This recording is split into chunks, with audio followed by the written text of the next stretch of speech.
First of all, I want to start off by congratulating Phil Dawson on a great career. I had the opportunity to work with him in 2015. Just a pro's pro. Learned a lot from him. And just lucky to be around him. You guys all know Phil. He did a great job here as a Niner, and I just want to congratulate him. I wouldn't feel right and I wouldn't feel appropriate if we didn't send a congratulations to him in retiring his career. So with that, we'll open up questions. Sorry. No, you're good. Got your time. You the man. You the man. Yeah. So this off season, Yeah. was it? Did you ever, worry or were you ever concerned about where things were going with Robbie? Not really. Like I never worry about anything. I just try to do my job every day the best I can and focus on my craft and try to help the team get better. So we were always in communication as much as we could be, and I never really worried, to be honest with you, but we're all happy that we got our kicker in here and he's kicking well right now, so that's a good thing. When you were in communication with him, how much are you talking business or are you just talking ball? Just checking in? Yeah, well, really, Nick, I talk to all my players. I try to, and we kind of have an agreement on what we talk about, not for me to share with anyone because really that's between me and those players, and I respect those guys. But for the most part, all of that stuff is checking on their well-being. What Kyle often said after the draft that we couldn't believe he spent so much time looking at punters, but then he could tell when you started pointing stuff out why Mitch separated himself from the field. Can you kind of go through like what you saw on film from him in that lead up to the draft? Yeah, I mean, I think Kyle and John did a heck of a job studying tape, and we all just went in there and studied tape together. I mean, it's always been a super collaborative effort around here to try to get the best player in to help us win games. And it just goes to show you how much those guys work together and how much they value everyone's opinion. And at the end of the day, they make the call, but they empower us around here. And they make sure that our voices are heard. And I just pointed out things that I shared with you guys last time in terms of the way he catches the ball, the lines he takes, the directions he punts the ball, the hang time he has, the ability that he has to get out of sticky situations, his 40 time, he can run. You guys all know that. So we're excited to work with him. We're going to have some fun with him. We're excited. How's it translated so far to the practice field? So far to the practice field, thus far, he's done a good job. Okay, he's working his tail off. He's done a really good job with Robbie as well, holding. So that's been really good. And again, we haven't played a game yet, so we just got to continue to do what we're doing every day in practice, and then hopefully that'll translate to the game and help our football team on offense and on defense.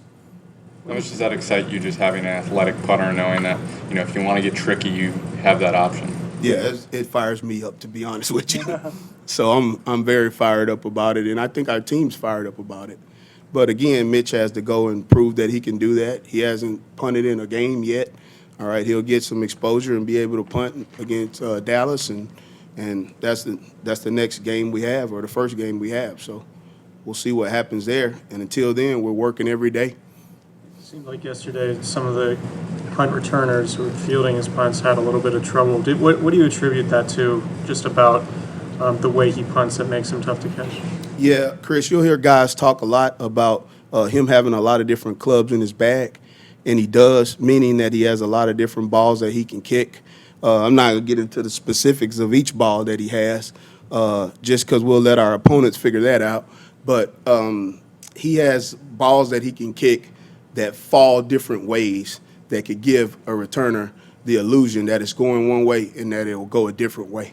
So that's one thing he's worked on his whole life, and we hopefully that'll continue to be something that can help us. How unique is that in when you're evaluating punter prospects, somebody that can do that? Because I think the novice would look at it and say, what was his net yardage average or hang time and things like that, but how rare is it to be able to have those different clubs in the bag? Yeah, I mean, it's different punters have different things. All different punters have different things. He has, obviously, he has more clubs in his bag than most, but it's rare, but it's not like other punters don't have different clubs, if that makes sense. But he definitely has more than most. But again, he's got to prove it to us. Like, he's got to play in the game and he's got to show it to us, and he wants to do that. And that's all we're waiting on is for that. And we're gonna bust our tail every day in practice and work on fundamentals and technique and push these guys to be the best that they can be, so that we can put the best product on the field. Is that dictated by field position, or do you say, hey, Mitch, let's see a helicopter here, or go with the rugby here? Or is that on him, or how does that work? Yeah, that's a collaborative effort between us. I'll always make the final call, but I'll always try to put the player in the best situation that we can put the player in while helping the team.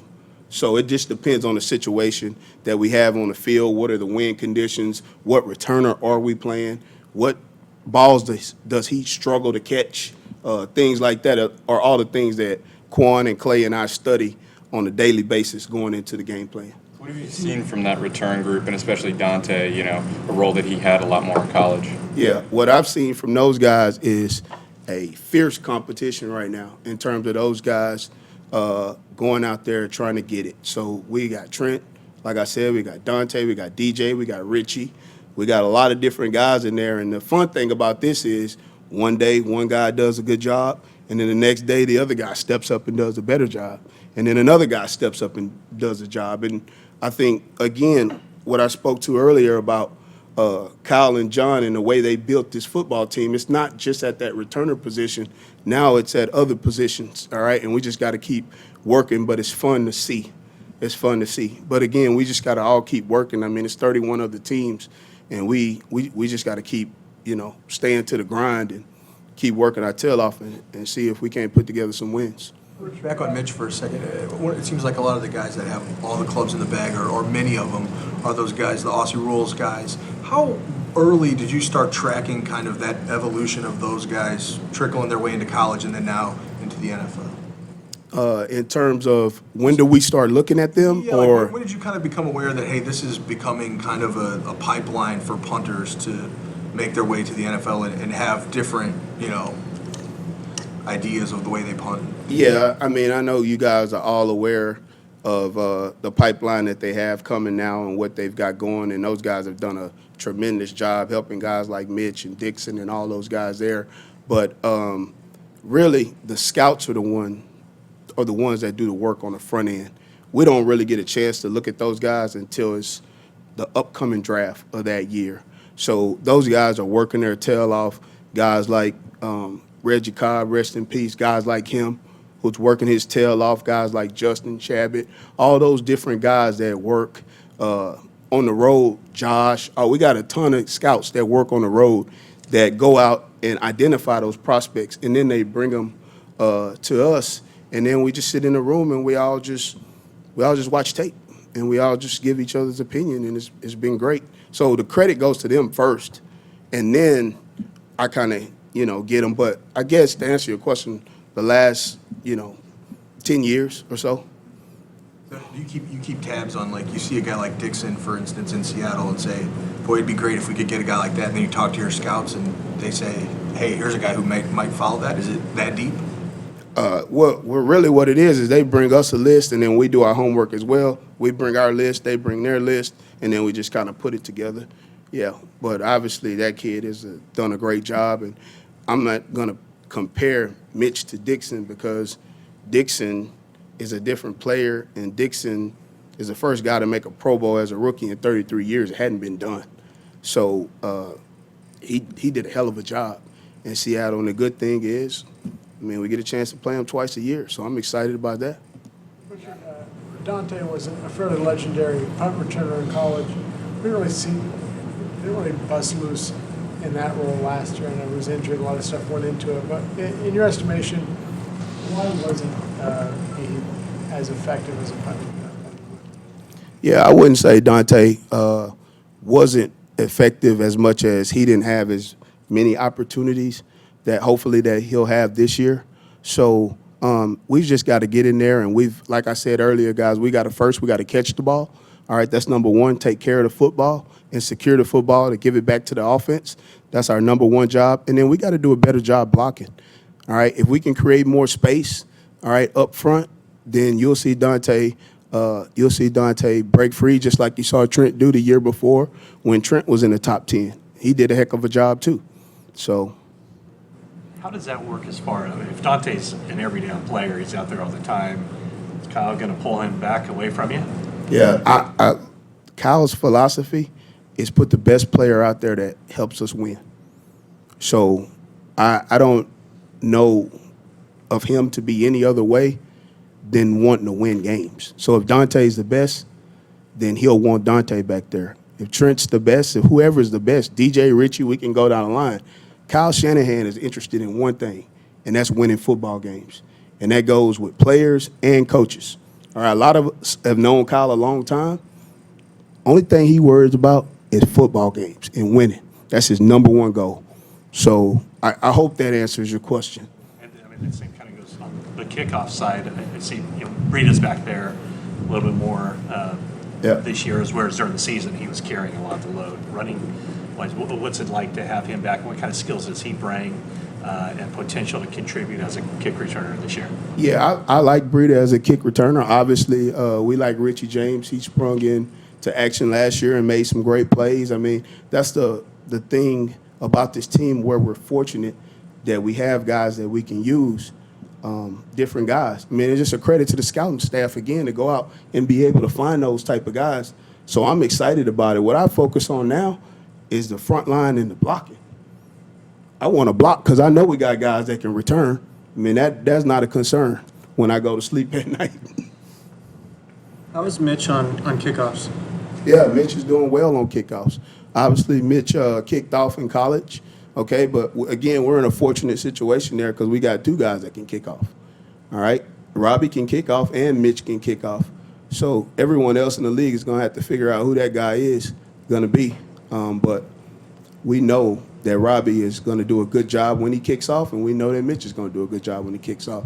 And we're still working through that. And Robbie's been great with Mitch, helping him on different things, and that relationship is awesome. Talking to him about different things that he did when he was kicking off, teaching him how he wants to hold, how he wants to lean.